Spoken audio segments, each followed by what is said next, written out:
Hello traders, welcome back to our channel. നമ്മുടെ ചാനലിലെ Nifty and bank Nifty അനാലിസിൻ്റെ ഏറ്റവും പുതിയൊരു വീഡിയോയിലേക്ക് നിങ്ങൾക്ക് എല്ലാവർക്കും ഒരിക്കൽ കൂടി സ്വാഗതം. ഞാൻ ഉപേസ് പാണക്കാട്. സോ എങ്ങനെ ഉണ്ടായിരുന്നു ഇന്നത്തെ മാർക്കറ്റ്? ഇന്നലത്തെ മാർക്കറ്റ് അനാലിസിൻ്റെ വീഡിയോയിൽ നമ്മൾ ക്ലിയർ ആയിട്ട് പറഞ്ഞിട്ടുള്ളൊരു കാര്യമാണ്.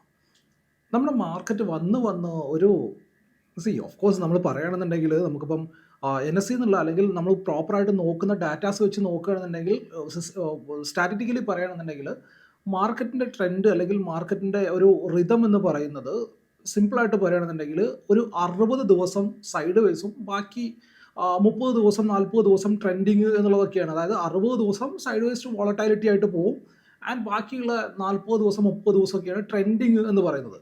സോ അത് വെച്ച് നോക്കുമ്പം മാർക്കറ്റ് കാണിക്കുന്നതൊക്കെ റൈറ്റ് ആയിട്ടുള്ള പരിപാടികളൊക്കെയാണ്. ബട്ട് ഇന്ന് മന്ത്ലി എക്സ്പയറി ആയിരുന്നു ബാങ്ക് നിഫ്റ്റിയുടെ, എന്നിട്ട് പോലും നമുക്കൊരു പ്രോപ്പറായിട്ടുള്ളൊരു ട്രെൻഡ് ഉണ്ടായില്ല എന്നൊക്കെ പറയുമ്പം അതൊരു എന്തൊക്കെയോ ഒരു സംതിങ് പ്രശ്നങ്ങളുണ്ട് അല്ലേ.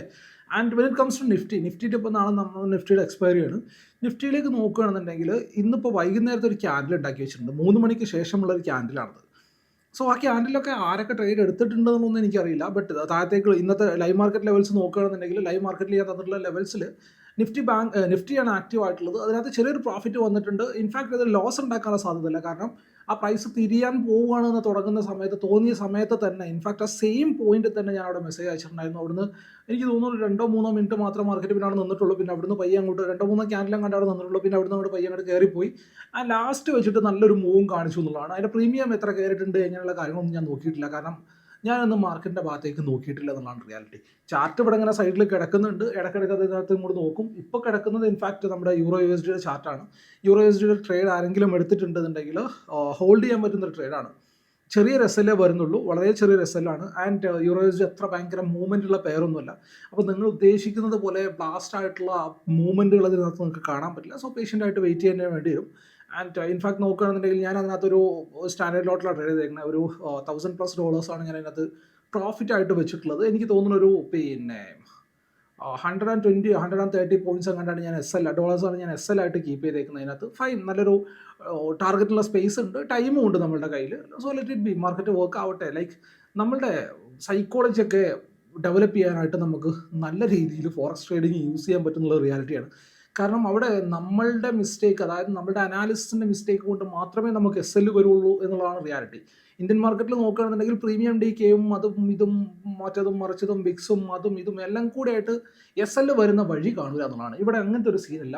അത് നോക്കുകയാണെന്നുണ്ടെങ്കിൽ ഇന്നിപ്പം ഉച്ചക്കൊരു ഗോൾഡിൽ കയറിയിട്ടുണ്ട്. ഗോൾഡും ഓൾമോസ്റ്റ് അനക്കമൊന്നും ഇല്ലാതെ നിൽക്കുകയാണ്. ബട്ട് അനങ്ങിക്കോളും. എന്നാലും ഈ പറഞ്ഞതുപോലെ SLലേക്ക് വന്നാലേ SL ഹിറ്റ് ആവുള്ളൂ. അല്ലാണ്ട് പ്രീമിയം DK ഉണ്ടായിട്ടൊന്നും എന്തായാലും SL ഹിറ്റായി പോകില്ലല്ലോ. സോ എക്സ്പയറിങ് കാര്യങ്ങളൊന്നും ഇല്ലാത്തതുകൊണ്ട് അതിനെക്കുറിച്ചൊന്നും വറീഡ് ആവേണ്ട കാര്യമില്ല എന്നുള്ളതാണ്. സോ നമുക്ക് ടൈം കൊടുക്കാം. എന്തായാലും നല്ല പ്രോഫിറ്റുകൾ കാണാൻ സാധ്യതയുള്ള ട്രേഡുകളാണ്. സോ അതുകൊണ്ട് തന്നെ ഹോൾഡ് ചെയ്യാന്നുള്ള മൈൻഡിലാണ് ഇരിക്കുന്നത്. ആൻഡ് എഗെയിൻ നമ്മുടെ മാർക്കറ്റിലേക്ക് തിരിച്ചു വരികയാണെന്നുണ്ടെങ്കിൽ ഇന്നത്തെ വൈകുന്നേരത്തെ ആ ക്യാൻഡിൽ ഉണ്ടല്ലോ, നിഫ്റ്റിയിൽ ഉണ്ടായിട്ടുള്ള ക്യാൻഡിൽ, ആ ക്യാൻഡിൽ വലിയ സുഖമുള്ളൊരു ക്യാൻഡിലൊന്നുമല്ല. നാളത്തെ ഓപ്പണിംഗ് എങ്ങനെയാണ് എന്നുള്ളതാണ് ഏറ്റവും ഇമ്പോർട്ടൻ്റ് ആയിട്ടുള്ള കാര്യം. നാളെ എൻ്റെ ഒരു ഗഡ് ഫീലിംഗ് ഞാൻ പറഞ്ഞത്, നാളെ മാർക്കറ്റിൽ ഗ്യാപ്പ് ഡൗൺ ഓപ്പണിംഗ് ഉണ്ടാവുകയാണെന്നുണ്ടെങ്കിൽ നാളെ നിഫ്റ്റിയിലേക്കൊന്ന് തിരിഞ്ഞ് നോക്കാണ്ടിരിക്കുന്നതായിരിക്കും ഏറ്റവും നല്ലത്. കാരണം ഞാൻ ചാർട്ടിലെത്തുമ്പോൾ നമുക്ക് ഡീറ്റെയിൽ ആയിട്ട് ഡിസ്കസ് ചെയ്യാം. സോ ഇന്നിപ്പോൾ നമ്മൾ സെക്ടേഴ്സിലേക്ക് നോക്കുകയാണെന്നുണ്ടെങ്കിൽ ഓഫ് കോഴ്സ് എന്നത്തെയും പോലെ നമുക്ക് HDFC ബാങ്കിൽ അത്യാവശ്യം നല്ല സ്ട്രോങ് മൂവൊക്കെ ഫസ്റ്റത്തെ മൊമെൻറ്റം തന്നെ കാണിക്കുന്നതായിട്ട് നമുക്ക് കാണാൻ പറ്റി. പിന്നെ അത് കഴിഞ്ഞിട്ട് ബാക്കിയൊക്കെ ഏകദേശം ഒരു സൈഡ് വേസ് മാനർ തന്നെ ഉണ്ടായിരുന്നത് എന്നുള്ള റിയാലിറ്റിയാണ്. ആൻഡ് ഓൾമോസ്റ്റ് എല്ലാ ബാങ്കുകളും, ആക്സിസ് ബാങ്കിന് നമ്മളെടുത്ത് പറയേണ്ടതുണ്ട്, ആക്സിസ് ബാങ്കിൽ അത്യാവശ്യം നല്ലൊരു മൂവ് ഉണ്ടായിട്ടുണ്ട്. ബട്ട് ബാക്കിയുള്ളതൊക്കെ ബാലൻസ് ചെയ്യായിരുന്നു. ആൻഡ് ഇൻഫി ആണെന്നുണ്ടെങ്കിലും ആ ഒരു റേഞ്ചിൽ തന്നെയാണ്. Side vase to bullish territory നമ്മൾ പറഞ്ഞിട്ടുള്ളത്. TCS ആണെന്നുണ്ടെങ്കിലും സൈഡ് വേസ് ടു ആ ഒരു ബുള്ളിഷ് ടെറിട്ടറി തന്നെ എപ്പോഴും ഉള്ളത് സ്റ്റിൽ. ആൻഡ് റിലയൻസ് ചെറുതായിട്ടൊന്ന് പെർഫോം ചെയ്യാൻ നോക്കിയിട്ടുണ്ട്. അതിൻ്റെയൊക്കെ ഒരു മൂവാണ് നമ്മൾ ആ ഒരു ലാസ്റ്റ് പോയിന്റിൽ വെച്ചിട്ട് അത് കാണാൻ പറ്റിയിട്ടുള്ളത് നമുക്ക്. സോ ഇനി നാളത്തേക്ക് എന്ത് എന്ന് നോക്കുകയാണെന്നുണ്ടെങ്കിൽ എഗെയിൻ ഞാൻ നേരത്തെ പറഞ്ഞതുപോലെ നമ്മൾ ചെറിയ ക്വാണ്ടിറ്റിയിൽ, ഇൻഫാക്ട് നിഫ്റ്റിയിലാണെന്നുണ്ടെങ്കിലും ബാങ്ക് നിഫ്റ്റിയിലാണെന്നുണ്ടെങ്കിലും ചെറിയ ക്വാണ്ടിറ്റിയിൽ മാത്രം ട്രേഡിനെ പ്ലാൻ ചെയ്യേണ്ട ദിവസങ്ങളാണ് ഇപ്പോൾ വന്നുകൊണ്ടിരിക്കുന്നത്. സോ നോക്കിയും കണ്ടൊക്കെ ട്രേഡ് ചെയ്യുക. ട്രേഡ് ചെയ്യുന്നു എന്നുള്ളതല്ല ഇമ്പോർട്ടൻറ്റ്, നല്ല ട്രേഡുകൾ ചെയ്യുക എന്നുള്ളതാണ് ഏറ്റവും ഇമ്പോർട്ടൻ്റ് ആയിട്ടുള്ള കാര്യം. സോ എന്തെങ്കിലുമൊക്കെ ചെയ്യുന്നതിന് പകരം ചെയ്യുന്നത് നല്ലതാവാനായിട്ടുള്ളൊരു പ്രയത്നം നിങ്ങളുടെ ഭാഗത്തു നിന്ന് ഉണ്ടാവണം എന്നുള്ളതാണ്. സോ നമുക്ക് എന്തായാലും ചാർട്ടിലേക്ക് പോകാം. എങ്ങനെയൊക്കെയാണ് നമ്മുടെ പ്ലാനിങ്ങുകൾ നാളത്തേക്ക് ഉണ്ടാവേണ്ടത്, അല്ലെങ്കിൽ ഇന്നലെ നമ്മൾ പറഞ്ഞിട്ടുള്ള കാര്യങ്ങളൊക്കെ എങ്ങനെ ഉണ്ടായിട്ടുള്ളത് എന്നൊക്കെ ഡീറ്റെയിൽ ആണ് നോക്കാം. വീഡിയോയിലേക്ക് പോകാം നമുക്ക്.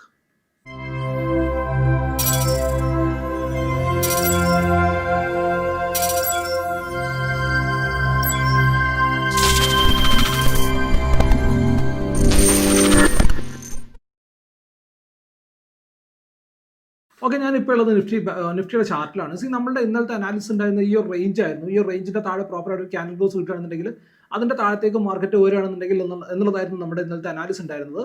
ആൻഡ് ഇൻഫാക്ട് ഇന്ന് ലൈവ് മാർക്കറ്റിലേക്ക് വരികയാണെന്നുണ്ടെങ്കിൽ 5 മിനിറ്റ് ടൈം ഫ്രെയിം ചാർട്ടിലേക്ക് പോകുകയാണെന്നുണ്ടെങ്കിൽ ഇന്ന് ലൈവ് മാർക്കറ്റിൽ നമ്മൾ പറഞ്ഞിട്ടാണ് ലെവൽസ് ഉണ്ടായിരുന്നത് ഈ ഒരു പോയിന്റിലേക്കായിരുന്നു. ആൻഡ് ഇവിടെ നിന്നാണ് ഒരു ക്യാൻഡിൽ താഴത്തേക്ക് സസ്റ്റെയിൻ ചെയ്തിട്ടുള്ളത്. ആൻഡ് ഇവിടെയായിരുന്നു നമ്മൾ പറഞ്ഞ ലെവൽ ഉണ്ടായിട്ടുള്ളത്. ആൻഡ് അഗെയിൻ റീ എൻട്രി കാര്യങ്ങളൊക്കെ ഇവിടെയാണെന്നുണ്ടെങ്കിൽ കിട്ടിയിട്ടുണ്ട്. ചെറിയ എസ് എൽ പ്ലാൻ ചെയ്യുന്ന ആൾക്കാർക്കാണെന്നുണ്ടെങ്കിൽ പിന്നെ ഒരു ചെറിയ മൂവ് വന്നിട്ടുണ്ട്. ഈ ഒരു പോയിന്റ് എത്തിയപ്പോഴാണ് ഞാനത് പിന്നെ എസ് എല്ലിനെ കോസ്റ്റിലേക്ക് വെച്ചോളാൻ പറഞ്ഞത്. പിന്നെ അഗെയിൻ മാർക്കറ്റ് മുകളിലേക്ക് തന്നെ പോകുന്നതായിട്ടും ഇവിടുന്ന് ലാസ്റ്റ് ഒരു നല്ലൊരു മൂവ് ഉണ്ടാകുന്നതായിട്ട് നമുക്ക് കാണാൻ പറ്റിയിട്ടുണ്ട്. ഈ ഒരു പോയിന്റിലേക്ക് ഞാൻ തിരിച്ചു വരാം. അവിടെ ഇൻട്രസ്റ്റിംഗ് ആയിട്ടുള്ളൊരു കാര്യം നാളത്തേക്ക് നിങ്ങൾക്ക് ഒബ്സർവ് ചെയ്യാനുള്ളൊരു കാര്യം അവിടെ ഉണ്ട്. And again when comes to bank നിഫ്റ്റിയിലേക്ക് നോക്കുകയാണെന്നുണ്ടെങ്കിൽ ഇന്നലെ നമ്മൾ പറഞ്ഞിട്ടുള്ള ലെവൽ ഏതായിരുന്നു നോക്കിയാൽ നമ്മൾ ആ ഒരു റേഞ്ചിന്റെ ഉള്ളിൽ തന്നെയാണ് മാർക്കറ്റ് നിന്ന് ട്രേഡ് ചെയ്ത് കളിച്ചിട്ടുള്ളത് എന്നുള്ളതാണ്. സോ ഇതിനകത്ത് ലോസ് ഉണ്ടാക്കിയിട്ടുണ്ടെന്നുണ്ടെങ്കിൽ നിങ്ങൾ പിന്നെ കാര്യമായിട്ടൊന്ന് ചിന്തിക്കേണ്ടിയിരിക്കുന്നു. നിങ്ങളുടെ സൈക്കോളജി വൈസ് ആയിട്ടുള്ള പ്രശ്നമാണോ അതോ സെറ്റപ്പിൽ വന്നിട്ടുള്ളതാണോ എന്നുള്ളത്. സെറ്റപ്പിൽ വന്നിട്ടുള്ള ട്രേഡ് ആണെന്നുണ്ടെങ്കിൽ ഫൈൻ, കുഴപ്പമൊന്നുമില്ല. എല്ലാ ദിവസവും സെറ്റപ്പുകൾ വർക്ക് ആയിക്കോളം നിർബന്ധമില്ല. സെറ്റപ്പിൽ എസ് എൽ വരുന്ന ദിവസങ്ങൾ എന്തായാലും ഉണ്ടാവും. ബട്ട് സൈക്കോളജി ഓക്കെ അല്ലായിട്ടാണെന്നുണ്ടെങ്കിൽ നിങ്ങളൊന്ന് വർക്ക് ചെയ്യേണ്ടിയിരിക്കുന്നു. കാരണം രാവിലെ തന്നെ നമ്മളൊന്ന് ഡിസ്കഷനിലേക്ക് പോയി കഴിഞ്ഞാൽ നമ്മളൊന്ന് നോക്കിക്കഴിഞ്ഞാൽ ക്ലിയർ ആയിട്ട് ഞാൻ രാവിലെ തന്നെ പറഞ്ഞിട്ടുള്ള കാര്യമാണ്. രണ്ടിനകത്തും പ്രീമിയം ഡി കെ കാണുന്നുണ്ട് എന്നുള്ളത്. ആൻഡ് ഇതിനകത്ത് ട്രേഡ് ചെയ്തിട്ട് അർത്ഥവും ആദ്യം ഉണ്ടാവും എന്ന് എനിക്ക് തോന്നുന്നില്ല എന്നുള്ളത് ഞാൻ 9:44 ആയപ്പോൾ പറഞ്ഞിട്ടുണ്ട്. ഇതിനകത്ത് ട്രേഡ് ചെയ്തിട്ട് വലിയ ആദ്യം അർത്ഥം ഒന്നും ഉണ്ടാവില്ല. ആൻഡ് അതുകൊണ്ട് ഞാൻ ഗോൾഡിൽ എല്ലാം കിട്ടുമോ നോക്കട്ടെ എന്നുള്ള രീതിയിൽ പറഞ്ഞിട്ടുണ്ടായിരുന്നു.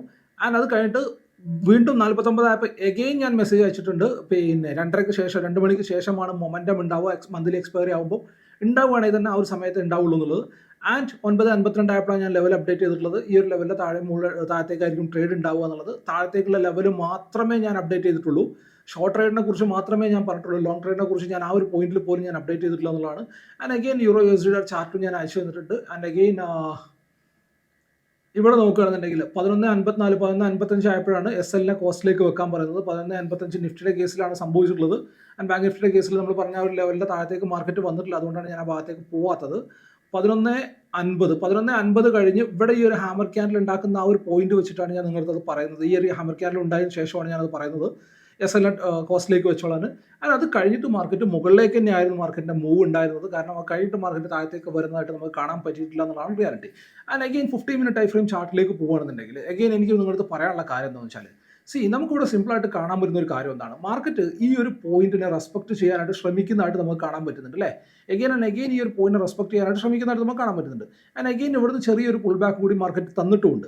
സോ ഇവിടെ മാർക്കറ്റിനെ സംബന്ധിച്ച് 58,800 എന്നുള്ള ലെവൽ മാർക്കറ്റിൽ ലാസ്റ്റ് ഫ്രഷ് ബയേഴ്സ് ആക്റ്റീവ് ആയിട്ടുള്ള പോയിന്റാണ്. 25,880 എന്ന് പറയുന്ന പോയിന്റ്. അഗെയിൻ 25,880 എന്ന് പറയുന്ന പോയിന്റ്. ഈ ഒരു അനാലിസിസ് നിങ്ങളൊന്ന് ശ്രദ്ധിച്ച് കേൾക്കണം കേട്ടോ. നാളത്തേക്ക് ഞാൻ വാച്ച് ചെയ്യാൻ പോകുന്ന ലെവൽസ് എന്ന് പറഞ്ഞാൽ ഈ ഒരു പോയിന്റാണ്. അതായത് 970 എന്നുള്ള ഈ ഒരു പോയിന്റിനെയാണ് ഞാൻ നാളത്തേക്ക് വാച്ച് ചെയ്യാൻ പോകുന്നത്. 25,970 എന്നുള്ള പോയിന്റ്. മാർക്കറ്റ് നാളെ ഈ ഒരു ലെവലിന്റെ മുകളിലായിട്ട് ഓപ്പൺ ആയിട്ട് ഇവിടെ നിന്ന് ട്രേഡ് ചെയ്യുകയാണെന്നുണ്ടെങ്കിൽ ഓക്കെയാണ്, ഫൈനാണ്, ഒരു കുഴപ്പമില്ല. ഈ ഒരു റേഞ്ചിന് ഉള്ളിൽ നിന്ന് ട്രേഡ് ചെയ്യുകയാണെന്നുണ്ടെങ്കിൽ നമുക്ക് ബെസ്റ്റാണ്. ഇവിടെ നിന്ന് ട്രേഡ് ചെയ്തിട്ട് മാർക്കറ്റ് ഈ ഒരു ലെവലിന് ബ്രേക്ക് ഡൗൺ കിട്ടുകയാണെന്നുണ്ടെങ്കിൽ, താഴത്തേക്ക് ബ്രേക്ക് ഡൗൺ കിട്ടുകയാണെന്നുണ്ടെങ്കിൽ ഫസ്റ്റ് ലെവലായിട്ട് ഞാൻ ആദ്യം ഈ ഒരു ലെവലിൽ നിന്ന് മുകളിലേക്ക് ഷിഫ്റ്റ് ചെയ്യാം. ഫസ്റ്റ് ലെവലായിട്ട് നമുക്ക് വാച്ച് ചെയ്യാൻ പോകുന്ന പോയിന്റ് എന്ന് പറഞ്ഞാൽ 920 എന്നുള്ള ലെവലാണ്. 920ക്ക് താഴത്തേക്ക് സസ്റ്റെയിൻ ചെയ്യുകയാണെന്നുണ്ടെങ്കിൽ 880 എന്നുള്ള ലെവലിൽ നമുക്ക് വാച്ച് ചെയ്യാം. എഗെയിൻ ഷാർപ്പായിട്ടുള്ള മൂവുകൾ താഴത്തേക്ക് കിട്ടണമെന്നുണ്ടെങ്കിൽ 880യുടെ താഴെ പ്രോപ്പറായിട്ട് മാർക്കറ്റ് സസ്റ്റെയിൻ ചെയ്യേണ്ടതുണ്ട്. സോ വാച്ച് ചെയ്യുന്ന ലെവൽസ് എന്ന് പറഞ്ഞാൽ 24,970 എന്നുള്ള പോയിന്റാണ്. മാർക്കറ്റ് ഈ ഒരു റേഞ്ചിന്റെ ഉള്ളിൽ നിന്നിട്ട് ട്രേഡ് ചെയ്തതിനു ശേഷം താഴത്തേക്ക് ബ്രേക്ക് ചെയ്യുകയാണെന്നുണ്ടെങ്കിൽ, ട്രേഡ് ചെയ്തതിനു ശേഷം മുകളിലേക്ക് ബ്രേക്ക് ചെയ്യുകയാണെന്നുണ്ടെങ്കിൽ, മുകളിലേക്ക് ഞാൻ ഈ ഒരു ഹൈനെ തന്നെയാണ് വാച്ച് ചെയ്യാൻ പോകുന്നത്. എഗെയിൻ ഞാൻ മുകളിലേക്കൊന്നും ഷിഫ്റ്റ് ചെയ്യുന്നില്ല. എഗെയിൻ 2640 എന്നുള്ള ലെവലിലാണ് ഞാൻ വാച്ച് ചെയ്യാൻ പോകുന്നത്. സോ നിന്ന് ട്രേഡ് ചെയ്തിട്ട് മാർക്കറ്റ് മുകളിലേക്ക് ബ്രേക്ക് ചെയ്യുകയാണെന്നുണ്ടെങ്കിൽ, താഴത്തേക്ക് ബ്രേക്ക് ചെയ്യുകയാണെന്നുണ്ടെങ്കിൽ ഉള്ള കാര്യം മാത്രമാണ് ഞാൻ പറഞ്ഞത്. ഇഫ് മാർക്കറ്റിൽ ഗ്യാപ്പ് അപ്പാണ് ഉണ്ടാകുന്നതെന്നുണ്ടെങ്കിൽ ഒരു പ്രോഫിറ്റ് ബുക്കിങ്ങിന് വന്നിട്ട് എഗെയിൻ തിരിച്ചു പോകുകയാണെന്നുണ്ടെങ്കിൽ ആ ഒരു ഹൈനെ ബ്രേക്ക് ചെയ്യുമ്പോഴായിരിക്കും നമ്മളായിട്ട് നല്ല ട്രേഡുകൾ ഉണ്ടാവുക. ഇഫ് മാർക്കറ്റിൽ ഗ്യാപ്പ് ഡൗൺ ആണ് ഉണ്ടാവുന്നതെന്നുണ്ടെങ്കിൽ നാളെ പിന്നെ പ്രത്യേകിച്ച് അഭ്യാസം നിൽക്കാണ്ടിരിക്കും. ഈ ചാർട്ടിൽ നിങ്ങൾക്ക് ഏറ്റവും നല്ല സംഗതി എന്ന് പറയുന്നത്, കാരണം ഇവിടെ ഒരു മൊമെൻറ്റം ക്യാൻഡിൽ ഉണ്ട്. ദാറ്റ് സിംപ്ലി മീൻസ് ഇവിടുന്ന് ബയേഴ്സ് ആക്റ്റീവ് ആയിട്ടുണ്ട് എന്നുള്ളതാണ്.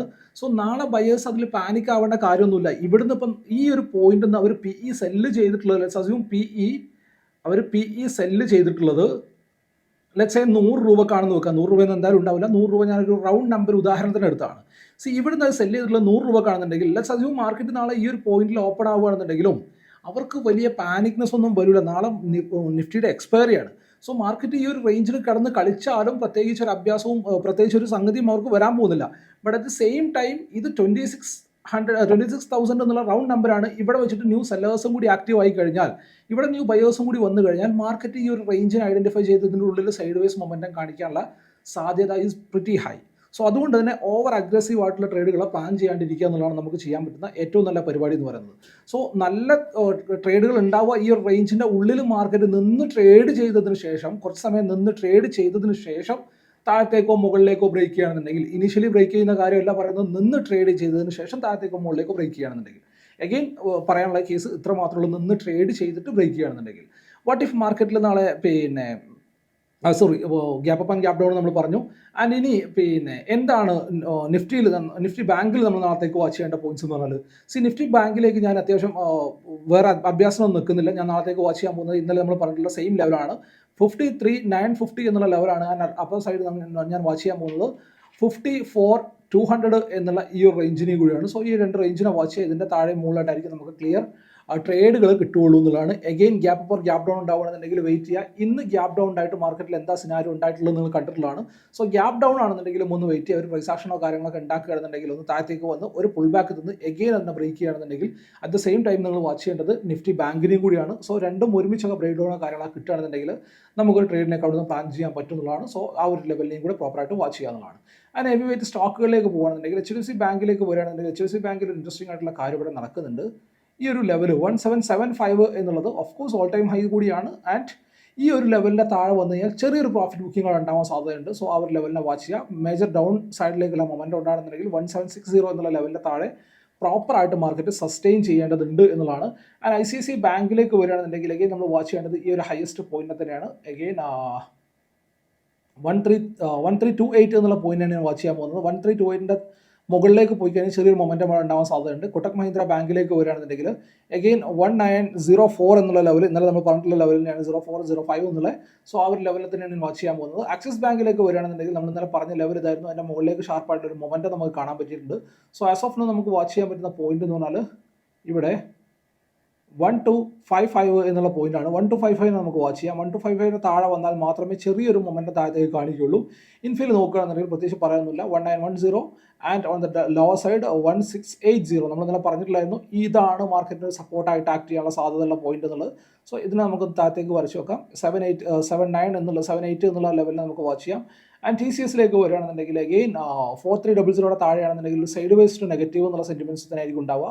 ഇതുപോലുള്ള സ്പൈക്ക് മൂവുകളും കാര്യങ്ങളൊക്കെ വന്നേക്കാം. ബട്ട് ഒരു സൈഡ് വേസ് ടു നെഗറ്റീവ് എന്നുള്ള കണ്ടീഷൻ തന്നെ ആയിരിക്കും ഓവറോൾ ഉണ്ടാവുക.